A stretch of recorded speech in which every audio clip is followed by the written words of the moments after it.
प्रस्तुत है डॉक्टर हुकमचंद जी भारिले द्वारा लिखित वीतरागी व्यक्तित्व भगवान महावीर।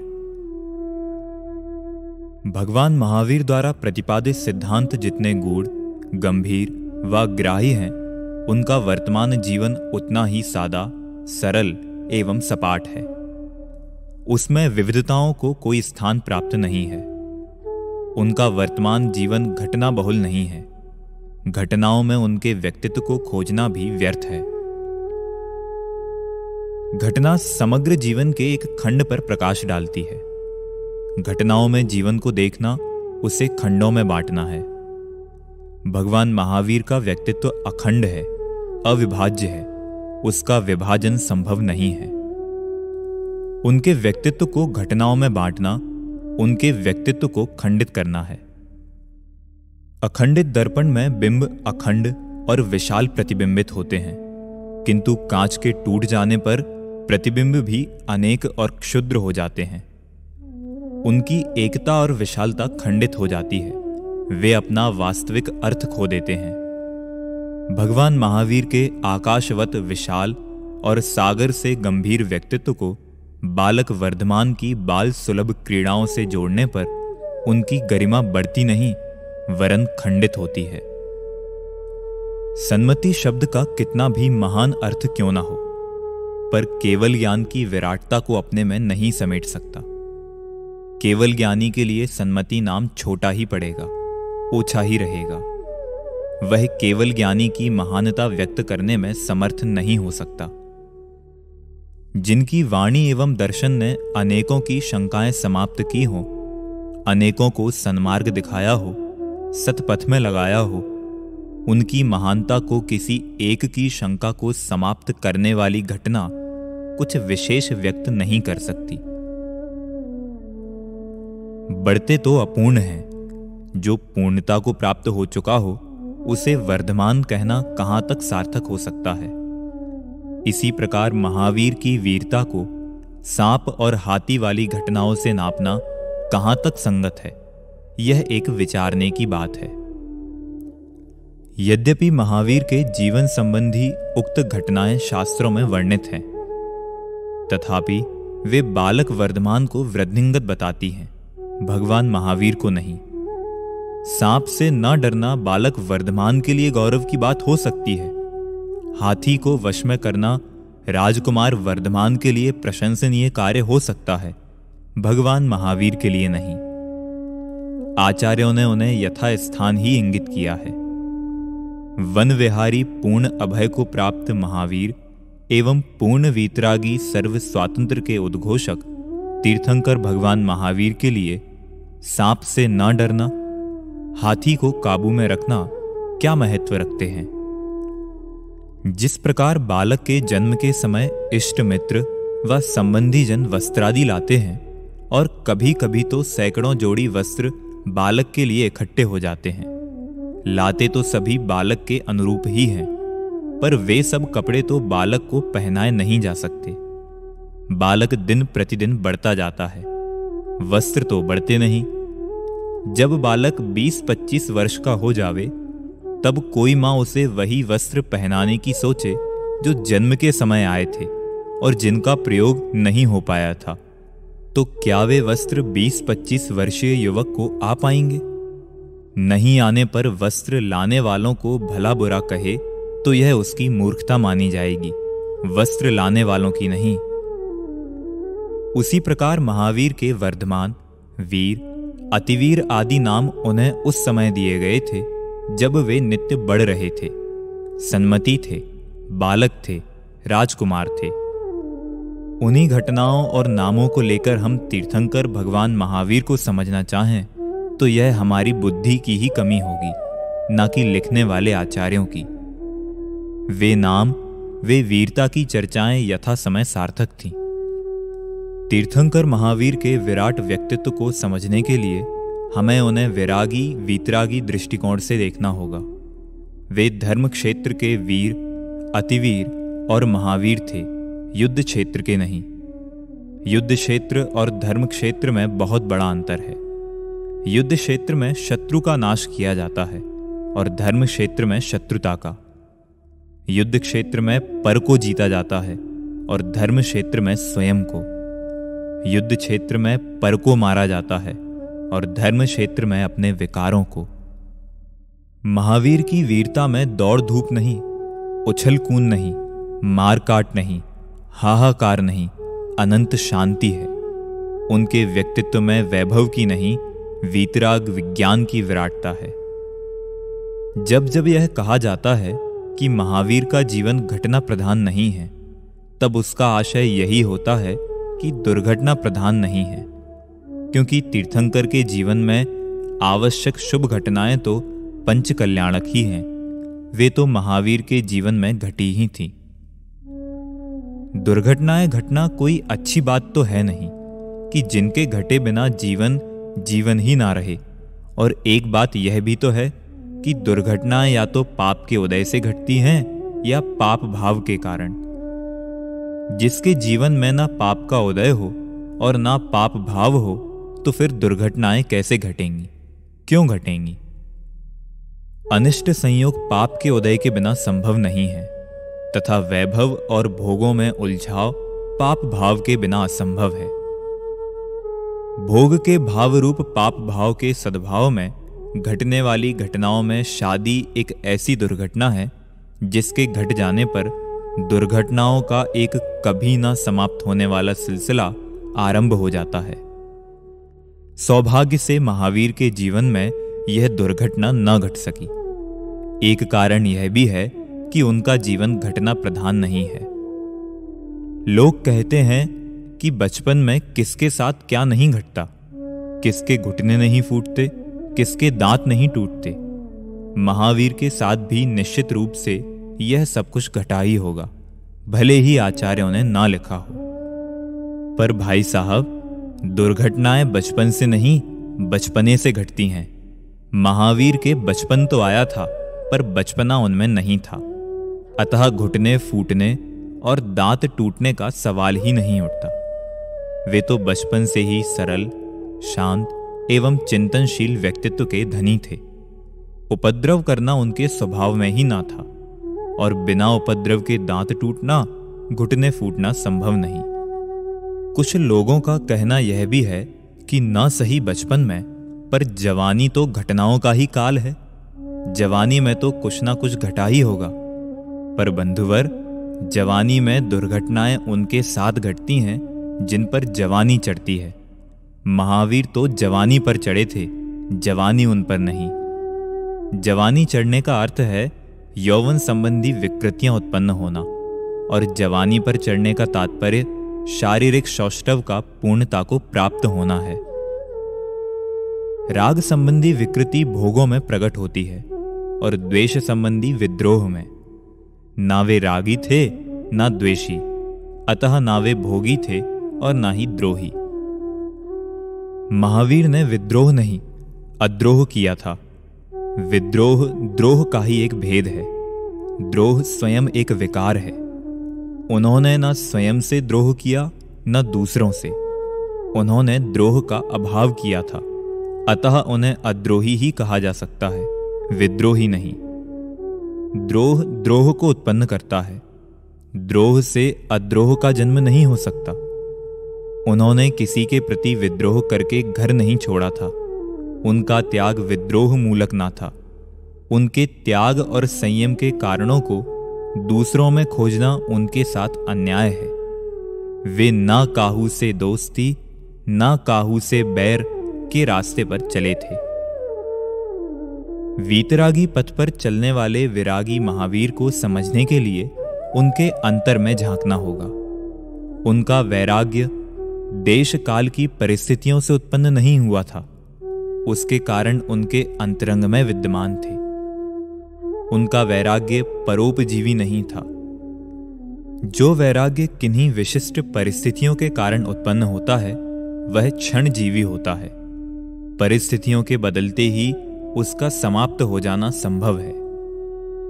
यदि देश काल की परिस्थितियां महावीर के अनुकूल होती, तो क्या वे वैराग्य धारण न करते, गृहस्थी बसाते, राज्य करते? नहीं, कदापि नहीं। दूसरे परिस्थितियां उनके प्रतिकूल थीं ही कब? तीर्थंकर महान पुण्यशाली महापुरुष होते हैं, अतः परिस्थितियों का उनके प्रतिकूल न होना असंभव नहीं है। वैराग्य या विराग राग के अभाव का नाम है, विद्रोह का नाम नहीं। वे वैरागी राग के अभाव के कारण बने थे, न कि विद्रोह के कारण। महावीर वैरागी राजकुमार थे, न कि विद्रोही। महावीर जैसे अद्रोही महामानव में विद्रोह खोज लेना अभूतपूर्व खोज बुद्धि का परिणाम है। बालू में तेल निकालने जैसा यत्न है। बंध्या के पुत्र के विवाह वर्णनवत कल्पना की उड़ानें हैं, जिनका ना ओर है न छोर।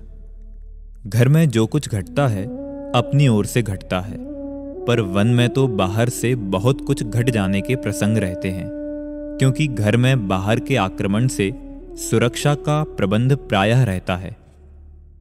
यदि कोई उत्पात हो तो अंदर के विकारों के कारण ही होता देखा जाता है, पर वन में बाहर से सुरक्षा प्रबंध का अभाव होने से घटनाएं घटने की संभावना अधिक रहती है।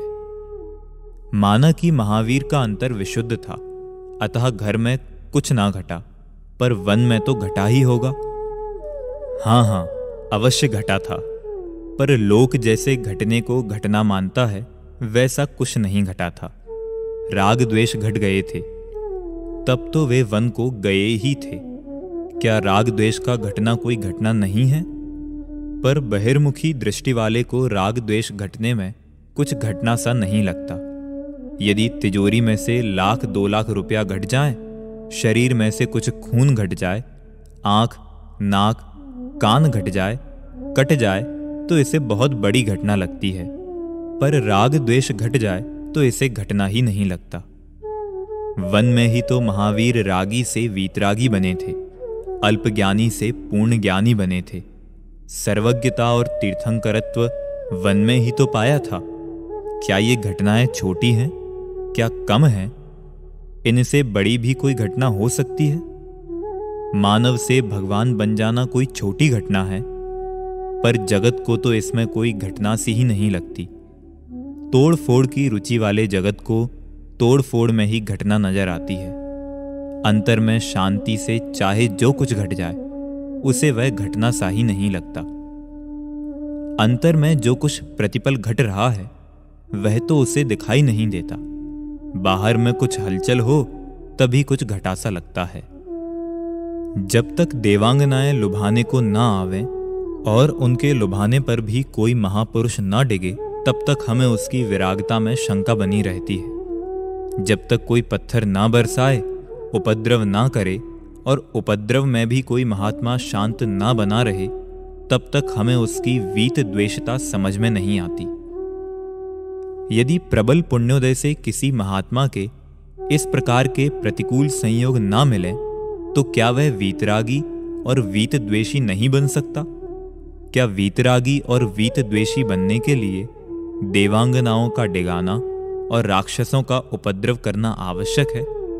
क्या वीतरागता इन घटनाओं के बिना प्राप्त और संप्रेषित नहीं की जा सकती? क्या मुझे क्षमाशील होने के लिए सामने वालों का मुझे सताना, गाली देना जरूरी है? क्या उनके सताए बिना मैं शांत नहीं हो सकता?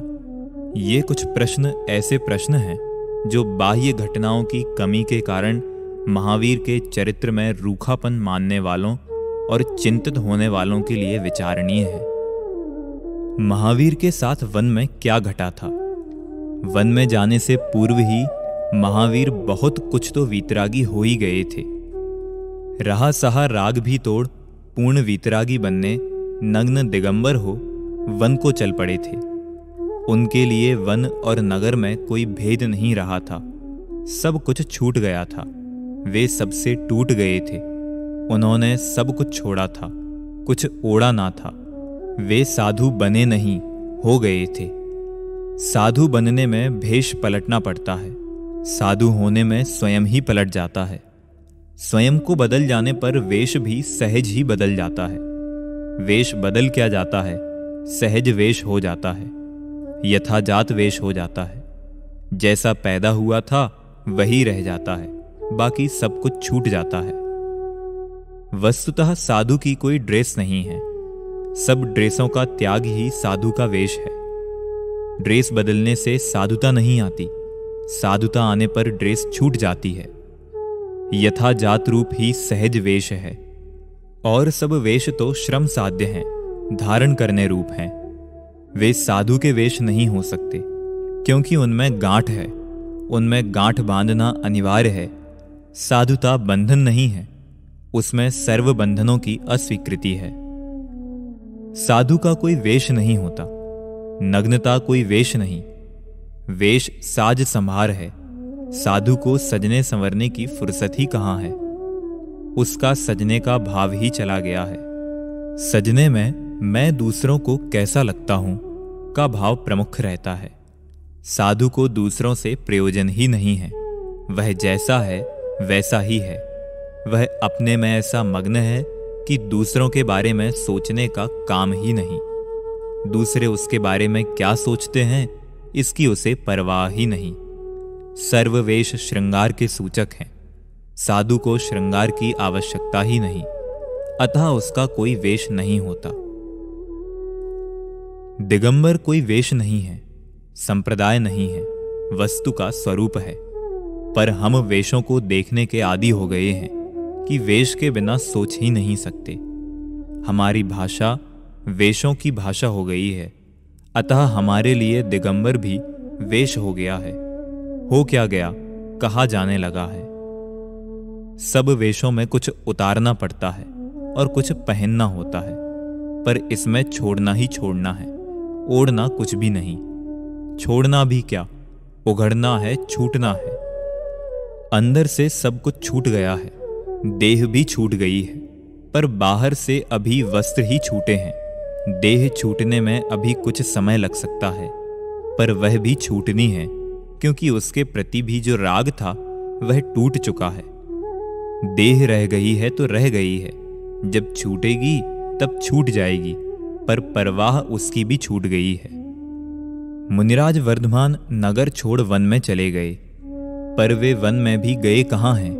वे तो अपने में चले गए हैं। उनका वन में भी अपनत्व कहाँ है?